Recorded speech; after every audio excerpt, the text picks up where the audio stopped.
Assalamualaikum warahmatullahi wabarakatuh. Alhamdulillah wassalatu wassalamu ala Rasulillah. Innal hamdalillah nahmaduhu wa nasta'inuhu wa nastahdihi wa nastaghfiruh wa natubu ilayhi wa natawakkalu alayhi wa na'udzu billahi min shururi anfusina wa sayyiati a'malina. May yahdihillahu fala mudilla lahu wa may yudlil fala hadiya lahu. Allahumma salli wa sallim wa barik ala Muhammad wa ala ali Muhammad kama sallaita wa sallamta wa barakta ala Ibrahim wa ala ali Ibrahim fil alamin innaka Hamidum Majid. Amma ba'd. Firman Allah SWT dalam ayat 30, 31 dan 32 dari surah Yasin. Bagi tuan-tuan yang memiliki tafsir Ibn Katsir, tolong buka jilid yang ke-8, muka surat ke-19. Memiliki tafsir Ibn Katsir ini tuan-tuan untuk kita memahami Al-Quran.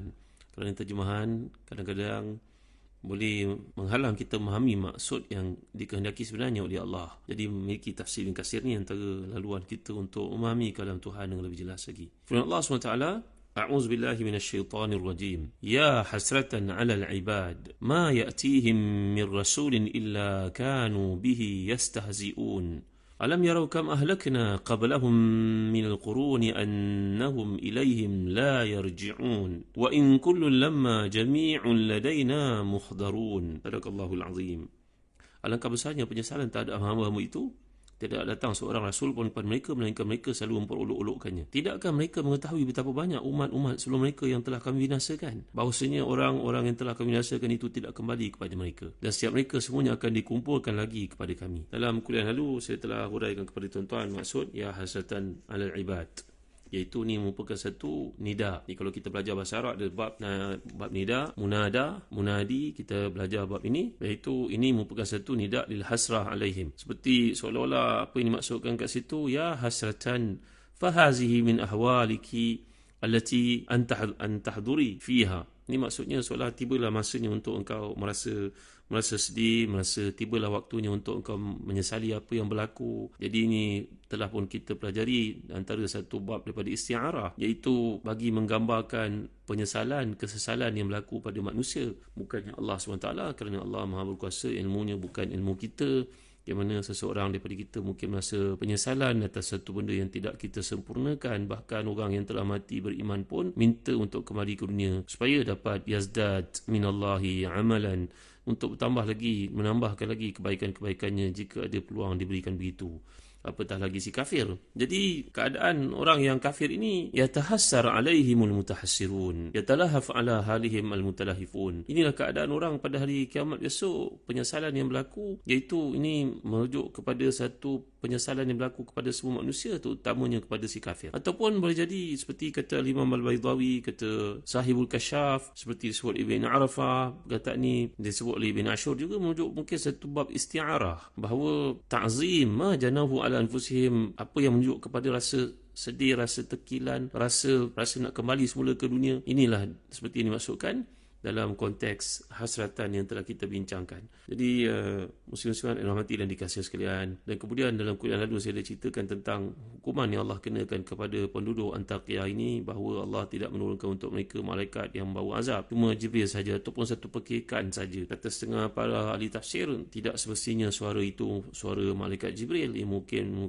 merupakan suara malaikat yang lain, ataupun suara pekikan angin kuat yang datang untuk meruntun telinga mereka sehingga menjadikan mereka pekak dan pecah genan telinga dan mati bergelimpangan semuanya. Itu ada kemungkinan seperti disebut di sebahagian para ulama tafsir, seperti contohnya Al-Imam Al-Qasimi. Dan kemudian saya ada jelaskan kepada tuan-tuan apakah hukum dalam konteks kita pergi menziarahi tempat-tempat yang dilarang oleh Rasulullah sallallahu alaihi wasallam. Sebagai contohnya, bahawa Rasulullah SAW ketika melihat para sahabat mengambil air dekat Madain Salih itu dan membuat roti untuk dimasak, maka Nabi SAW telah pun mengatakan kepada para sahabat, dan ini merupakan hadis sahih riwayat Bukhari Muslim, la tadkhulu ala haula'il mu'azzabin illa an takunu bakin fa illam takunu bakin fala tadkhulu alaihim la yusibukum ma asabahum. Jadi Nabi telah pun memberitahu kepada para sahabat, larangan baginda, jangan masuk, jangan duduk berseronok-seronok di tempat yang pernah diazab oleh Allah ini, melainkan kamu masuk padanya dalam keadaan menangisi apa yang berlaku. Supaya jangan kamu ditimpa apa yang telah menimpa kepada mereka. Bahkan pesan Nabi SAW kepada mereka, ambil air di situ supaya dibuang air itu, tidak layak untuk digunakan. Sekarang orang bertanya, apakah hukum pergi ke Laut Mati ke, ambil tanah dia ke, pasir dia ke, atau pergi ke Petra terletak kalau ikutkan kepada geografinya Al-Quran. Mungkin mereka yang melihat apa berlaku pada Madain Salih itu umat yang lain, maka mereka pun golongan Anbat ini telah pun membina satu peradaban yang lebih hebat daripada Madain Salih, maka namanya Petra. Wallahu alam, hukum yang telah dikemukakan oleh para ulama, terdapat dua pandangan fatwa yang dikemukakan. Dalam fatwa Azhar mengatakan la mani' min ziyaratil bahril mayyit wa ghairihi min manatiq allati lam yaqum dalilun syar'iyyun ala anha mantiqatu azab. Para ulama Azhar fatwakan bahawa tidak ada larangan untuk menziarahi laut mati, Petra dan sebagainya, kerana dalam bab pengharaman, larangan, dia mesti ada dalil yang sarih. Maka Nabi tidak ada larangan untuk para sahabat pergi ke laut mati sebagai contohnya. Tempat itu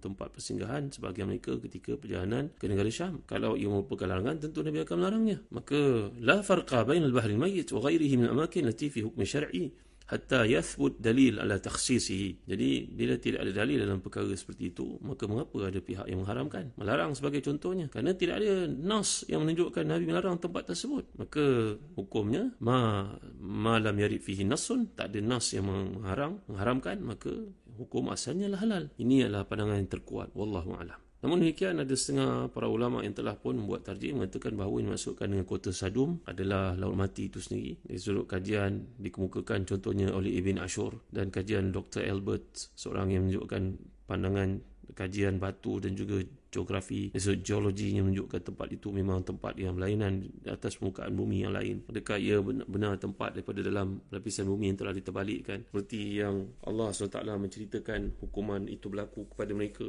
Contohnya dapat kita lihat dalam firman Allah Subhanahu Wa Taala yang mengisahkan tentang azab tersebut diturunkan dalam surah Hud. Falamma jaa amruna ja'alna 'aliha safilaha wa amtarna 'alayha hijaratan min sijilin mandud musawwamatan 'inda rabbik wama hiya minadh dhalimin biba'id. Dalam surah Hud ayat 82 hingga 83. Bila datang perintah kami jadikan yang atas bawah, yang bawahnya atas. Kami hujankan ke atas mereka batu-batu daripada neraka. Ini merupakan tempat itu terletak jauh daripada golongan yang telah menzalimi diri mereka. Ini kata para ulama mengatakan memang sahlah merupakan laut mati, kota Sadum, beberapa kota yang pernah dibinasakan oleh Allah SWT.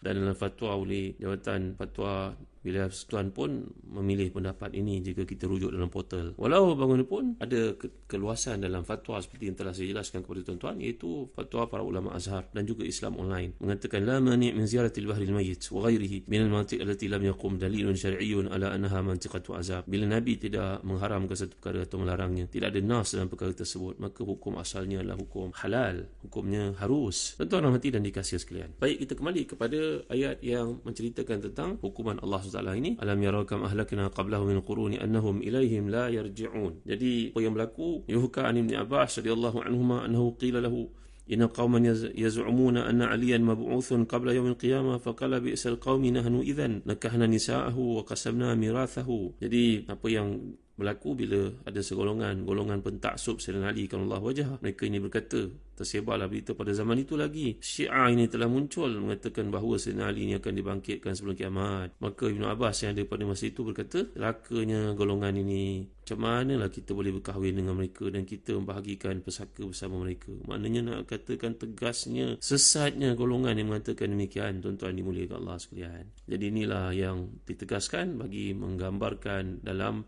penegasan ini untuk menerangkan kepada kita annahum ilaihim la yarji'un. Siapa yang telah wafat di kalangan manusia, baik mereka yang azab, dimatikan, dikenakan hukuman seksa, mereka itu mati bergelimpangan seperti berlaku kepada penduduk tempat yang kita bincangkan tentang Habib An-Najjar dan juga perutusan yang dihantar kepada mereka itu, mereka tidak akan kembali semula. Macam juga di kalangan kita yang telah mati tidak akan hidup semula. Tak ada siapa pun yang menceritakan kepada kita pengalaman bila mereka telah mati, melainkan datang ini adalah merupakan nas daripada Al-Quran dan juga hadis-hadis Nabi SAW. Kemudian wa in kullu lamma jami'un ladaina muhdarun. Maka dalam bahasa Arab di sini bila Allah Taala menyatakan wa in kullu lamma jami'un ladaina muhdarun, ini merujuk kepada dua. Dari sudut i'rabnya sama ada dia mukhaffafa min ats-tsaqila ataupun ini merujuk kepada harfu nafi seperti ma. Kalau dia merujuk kepada harf nafi seperti ma, maka dia samalah dalam surat Tariq bila Allah menyatakan ayat keempat itu, in kullu nafsin lamma 'alaiha hafiz. Jadi lamma dalam bahasa Arab ini dia merujuk kepada, dalam konteks i'rab ni tadi, sama ada lamma ini adalah illa kalau ini tu berfungsi sebagai ma nafiyah, dan kalau ini tu mukhaffafa minas saqila, maka ma itu merupakan ma zaidah. Allahu akbar. Untuk kita belajar tafsir ni tuan-tuan, satu requirement ni mestilah kita memahami ilmu nahwu, ilmu saraf.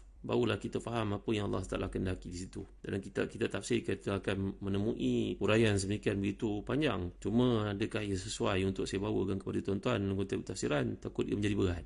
Maka bila dinyatakan oleh Allah di sini dalam konteks ayat, wa in kullu lamma jami'un ladaina muhdarun, dalam kitab-kitab tafsir, contohnya dalam Kasyaf, maka ada orang bertanya, kalau orang bertanya pada ayat ini, fa in qulta kaifa akhbara an kullin bi jami'in wa ma'nahuma wahid. Kalau ada orang bertanya kepada anda, mereka ni baru belajar bahasa Arab, mereka berkata, kenapa pula ada in, lepas tu ada kullun, kemudian ada jami'. Bukankah jami' itu sama dengan makna kullun? Kalau kita terjemah bahasa Arab kan, ke bahasa Melayu kita, dan setiap mereka semuanya, setiap, lepas tu bilang semuanya. Kullun kan maknanya setiap, jami' kan maknanya semuanya.